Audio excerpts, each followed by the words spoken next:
The Spokane Zephyr FC playing at home one last time this season, and it's a game with a lot at stake. Our Sydney Berger is out there braving the winds live today as fans are piling in for the game there. Sydney, walk us through this. What's on the line for the Zephyr tonight?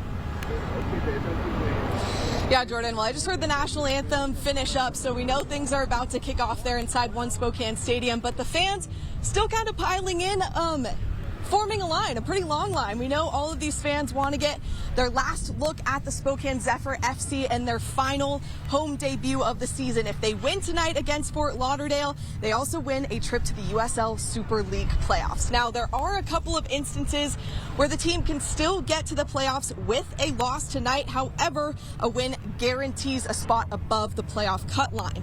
The club was actually an underdog pick to make the playoffs in the fall, but a shift in focus and mentality during the second half of their season is what players say has made them so successful in the spring. The women also haven't played a game in over 2 weeks, but have used that downtime to narrow in the plan of attack against Fort Lauderdale. Have had this little bit of break, which has been good just to kind of reset, get our mind right for this game. And really, I think the first 10-15 minutes is going to be super important, how we set the tempo, how we dictate it, and then just play ourselves into the game. Spokane has only lost one of their last 5 games, but throughout their first ever season, the Zephyr have been unable to beat Fort Lauderdale United. They've had 3 meetings, resulting in 2 draws and 1 loss to Fort Lauderdale. United FC also sits right above the Zephyr in the 3rd seed as of now, but if Spokane does win, that 3rd place spot will be the Zephyrs.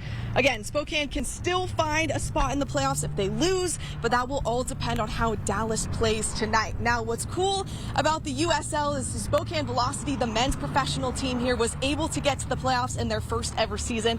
Obviously, the women's team, the Zephyr FC, trying to make that mark tonight. Jordan? Yeah, absolutely. A lot of excitement there. What a time to be able to beat Fort Lauderdale.